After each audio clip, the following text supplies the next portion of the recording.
Welcome, shooters. This is Don Walker with the Dead Zero. I'm the three-gun match director, and I just want to talk to you a little bit about major matches, when you should go shoot them. This is not a what to expect or gear or any of that kind of video. This is more along the lines of the when and how you should shoot a major match. In my experience, kind of the way I started shooting major matches, and I've shot a lot of them. I've shot Superstition, Mystery Mountain 3-gun. I've shot Pandemic several times. I've shot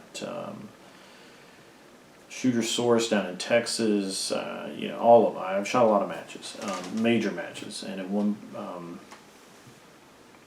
point, I think I've shot all of the really good major matches, with the exception of Iron Man, which is also sadly gone, like so many. I shot a lot of them, and you would think that I spent years training and all of this stuff, the way people talk, but here's the reality. I shot my first 3-gun match at Lake George in Colorado, at a dude ranch that put on a little monthly 3-gun match. It was me and I think 3 or 4 guys. Kerry Hess was the match director, and there was snow on the ground. I wasn't even sure they were going to have the match. I drove up, shot the match with a couple of ARs that I had built. Ended up using a 300 Blackout AR, and Remington 870 pump gun, and Springfield XDM pistol in this really weird nylon drop rig gun show holster. I think I gave $5 for, that my kid plays with even today. So I showed up at this match, and I had never shot 3-gun before, and Kerry helped me through it and did a great job. He was super awesome about explaining me some of the different rules with 3-gun, and I'd shot some pistol competition about 18 years before, when I was in college, but it was kind of a different discipline, and but the range commands were easy to pick up, and I did pretty well. I mean, I was loading my 12-gauge shotgun out of my pockets and a side saddle off the side of the shotgun, and but once I shot the match, I was hooked. And the next match I shot was the Noveski Area 2, which was a major match put on by Mark Pasamanik, and that match had actually sold out. And I talked to Mark about getting in, and last minute there were some cancellations. I was there. I got in, so I show up. I actually showed up early because there was a clinic that Mark and his business partner at the time put on, and I bought caddies from them. I bought the Carbon Arms caddies, and it really helped immediately. And I was put on a squad with this guy named Bob, and he was a grandmaster USPSA shooter. And as near as I could tell, he had never really picked up a shotgun before. And he wasn't super awesome with a rifle. I mean, he had one, but he never really spent any time with it. He basically said, "Yeah, I went and sighted this thing in, and let's go shoot a match." I want to say he was like 4th or 5th in division, and this was my first 3-gun match. And I kind of really sucked, but I didn't get disqualified. I think I finished 88th out of 100 or something. It was really bad. But I was there, I showed up, and I had a great time, and it was really a lot of fun. And it's interesting to me, having been come into the sport like that, to now see 10 years later where we've gone with this. People think that they need to shoot a full season of local matches before they even show up at a major, and I think that's dumb. I think that's stupid. I think as soon as you have the safety rules down, as soon as you feel like you've got the gear, basic gear, not even advanced gear, but you've got some gear, you have an understanding about what's going on, go shoot a major match, because there's nothing like playing at a real level to show you where your deficiencies are, and you can take that back to your local match and know what you need to work on, right? And there's a bunch of different ways to look at this, and one of them that there are basically three that I come across, and the first is that, like I said, shoot a full season of local matches before you even go shoot a major. I think that's dumb. Shoot a few locals and make sure you have all your gear ironed out, and practice this skill and watch these videos and do everything that Josh Freilich and Scott Green and Dylan Easley and all these guys, all these winners do. Watch their videos and just do what they do, and spend all your free time in practice, and maybe at the end of the season you can go shoot a major. I think that's wrong too. As a matter of fact, I think that's really wrong.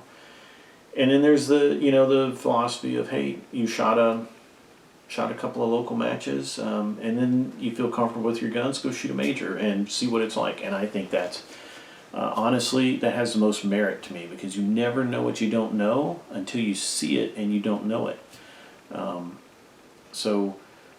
And I mean, it's this rabbit hole that people chase themselves down with, well, I need this rifle, and I need that scope, and I need this gear, and I can't even show up at a major match without a Vortex 1-10 now, and that's dumb, okay? Yeah, the gear's evolved. I mean, the talent pool and the gear has evolved to the point that the top guys back in 2012, when I got into this, 2011, whatever it was, the top guys could not run with them today. They just couldn't, because the skill level and the proficiency and the equipment has advanced them that far. Now, that said, that's not to mean that you can't go do it and have fun, or that you couldn't win. What I'm saying is that you need good gear. I shot the Noveske match my first year with a 16-inch Wilson barreled AR with a MTAC Burris 1-4 scope, and my Springfield XDM and a Remington 1100.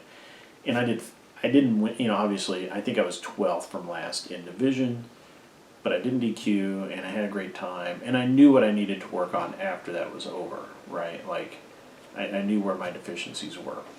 It wasn't anything new to me once I figured out that I had a problem. So, and it wasn't the gear. The gear wasn't what held me back. It was my ability to use the gear. So, with all of that, don't think you've got to buy this gear that you really probably can't afford, or maybe you can't afford it, but maybe you probably shouldn't spend that money yet. Look at it. I mean, look at it this way: the rifle that Dylan Easley used 5 years ago, not the rifle he uses today. It's constantly evolving. It's constantly changing, and you shouldn't chase that to the extent that it prevents you from shooting a match. Okay, that's just a simple thing. Just don't get so wrapped up in, I gotta have this gear, I've gotta have this outlook, before you ever show up. That you'll never show up if you do that. The other thing is, I hear, well, I don't like this kind of match, I don't like that kind of match. Well, you don't know. How do you know if you've never been? I never, originally, I just didn't think that I would like the Hard as Hell matches, because they were hard. And the first year I heard about it, I didn't go, because in my mind it was is this big thing, and now they are my favorite matches to shoot, and I will always shoot one if I can. I had to miss last year, but and I obviously because of COVID, and the year before that I missed because of family obligations. But if I can, I'm going to shoot that match because it's such a great match. And it's interesting to me to hear people say, "Well, I don't like that type of match," or "I don't like that." Well, you don't know, and even if you think that you don't like that type of match, you should probably go shoot it anyway because it's going to be a good time. And that kind of brings us, good time. It needs to be a good time. You need to show up, and it needs to be a good experience for you. You're there not just to try and win a prize or bragging rights or whatever it is, but you're there for the experience. You're there for the camaraderie, the ability to use your guns in situations that in positions that you wouldn't normally able to be able to use them. And there's something about that that you can't get in any other sport. I have not been able to get it in USPSA. I've not been able to get it in any other shooting sport, but I get it in 3-gun.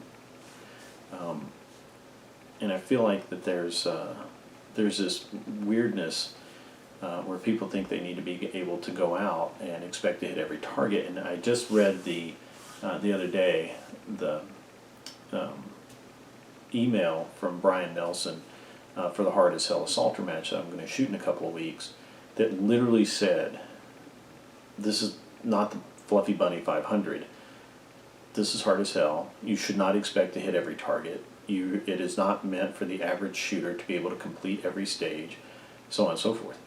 That should not frighten the average shooter. That should excite you so that you can see how far you get and how well you can do.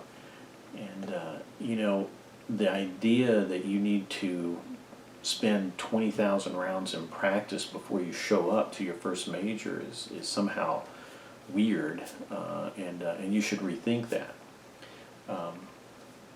Yes, you need to be proficient with handling your weapons. You need to be safe. You need to be able to know how to run with your guns in some matches, or you need to be able to shoot through ports in other matches, and you need those basic skills, but you can develop those skills at those matches as well.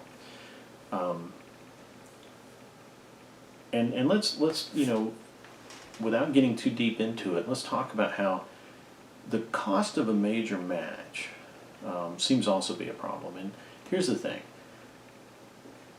In reality, a major 3-gun match, should cost $1,000 for entry fee. And it should still get 300 people shooting it, and it should be a tremendous value at that. And here's why. So, and I'm not talking about your local that has a few stages added to it and maybe a tiny little prize table or no prize table at all, and the stages are basically kind of the same stages you run every month, and their props are the same props that you see every month, and targets are the same targets you see every month, and all it is just a few more stages and a bigger entry fee. And unfortunately, there are majors out there right now that kind of fall into that category,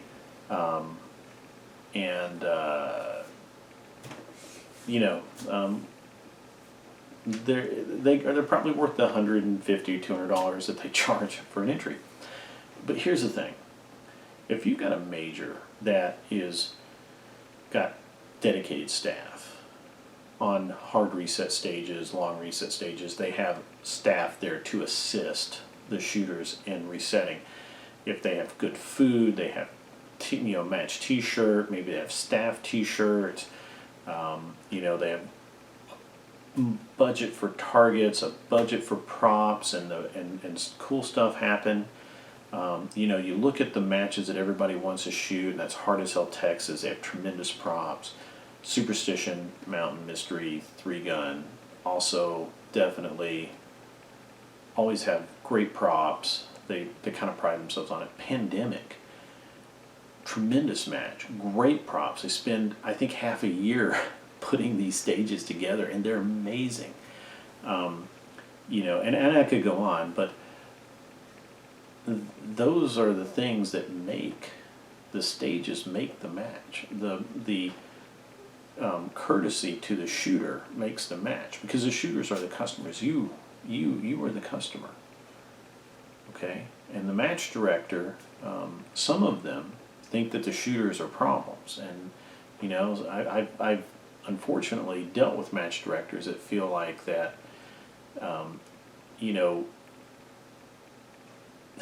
if you make a mistake and you DQ or something like that, you need to go home and think about what you did, young man or woman, because you should know better, and maybe you should, but at the end of the day, you paid money to be there, and you're a customer, and you deserve the respect that a customer gets. Even if you make a mistake and you get DQ'd, sure, a gross safety violation, man, you need to go home, and you need to maybe get it back together, or if maybe you're trying too hard, and I've seen this happen where a guy was just trying super hard to win and going all out, and he made a couple of mistakes, and he got frustrated, and the next stage he made a really gross mistake, and ended up getting DQ'd, and he threw a fit, and he literally drove off the range with gravel exploding from the rear tires. And it was just crazy. That guy was never allowed to shoot with us again. As a matter of fact, I don't know if he's able to shoot anywhere after that. But making a small mistake, or something like that, yeah, DQ, move on with life. But treat you as an adult. Okay? That's what a major match should do.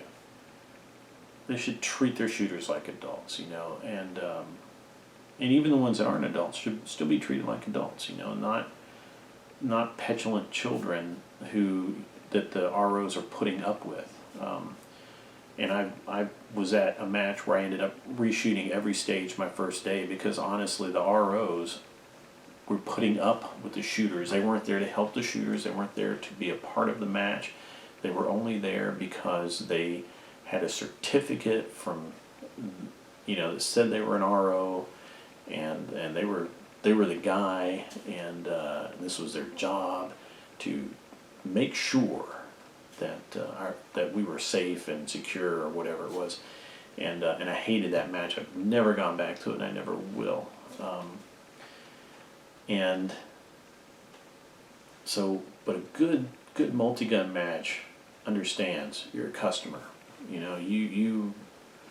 You deserve to have a truly great experience and a truly great match. Ken Nelson understands that in a way that match directors across the nation should understand it, and they don't, many of them. And I'm not calling anybody out. I'm not saying, that there are bad matches out there. I'm saying that there are matches that, in my opinion, could be done a little better. I know I can do mine better. I try every day to come up with something that makes it better, and to meet my customers' goals, because the shooters are my customers, and I need to make sure that they get their money's worth out of every single match that we put together and put on the ground.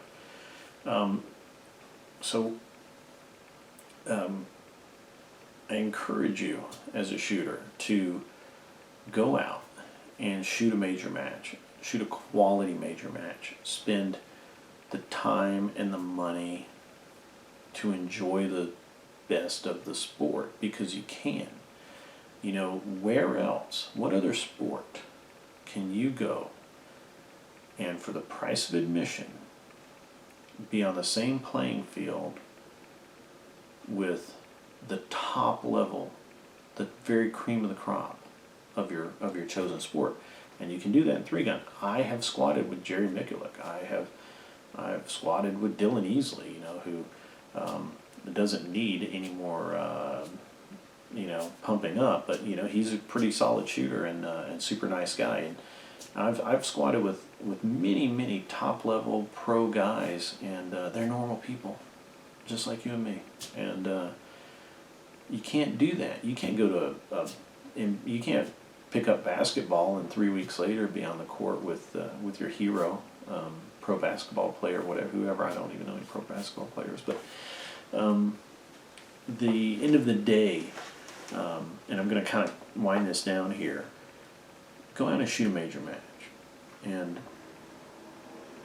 if your range is having a major match, volunteer. If you really can't afford the entry, with ammo and everything else, just put you a little short, volunteer to work the match. It's worth it. So many things should be like spotlit or focused about shooting at the top level of our sport. Not going crazy and trying to shoot all of them in 1 year like I did 1 year, but picking really good, truly awesome, amazing matches and going and shooting them, and encouraging new matches, new majors to come out. I've been doing this, like I said, right about 10 years, maybe a little longer, and in that time I've seen truly amazing matches go away because the match director was overworked or didn't feel appreciated, or they were one of a dozen major matches that weekend. There for a while it seemed like there was a plethora of major matches to go shoot. And I'm actually starting to kind of get a little, and I keep repeating it, so I'm kind of subliminally putting it out there. A major match is not necessarily a major match, and a top level match is still going to be a top level match.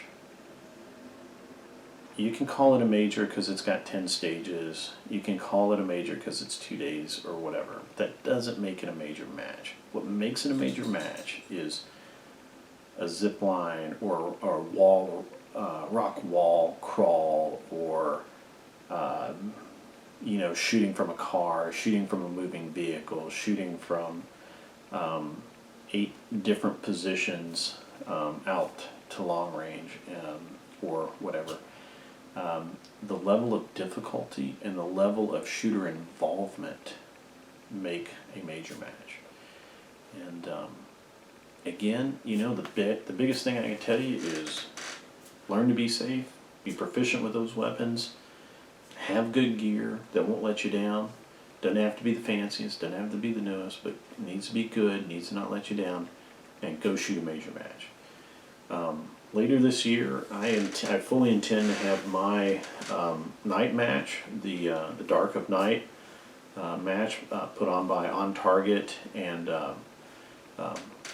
Head Down Firearms, and a couple other really good key companies are already involved in that and working towards making that happen at the Dead Zero Shooting Center. And we're going to put a package together within the next couple of weeks, so that we can make that happen, make that a reality this year. That'll be some really good stages and a pretty low entry fee. But you guys out there watching this video that maybe are on the fence, want to get started, watch some videos, find a local match, go out, start shooting. Really appreciate your time, really appreciate all the people who come out and shoot my match. If you're in the area, Middle Central Tennessee or East Tennessee or even West Tennessee, Alabama, Mississippi, Georgia, South Carolina, come on up, shoot my match. It's a great time. We do some really cool stuff with what we have, and I try and make a mini major every month. I really do. So until next time, Don Walker, match director for Dead Zero, and we'll see you soon.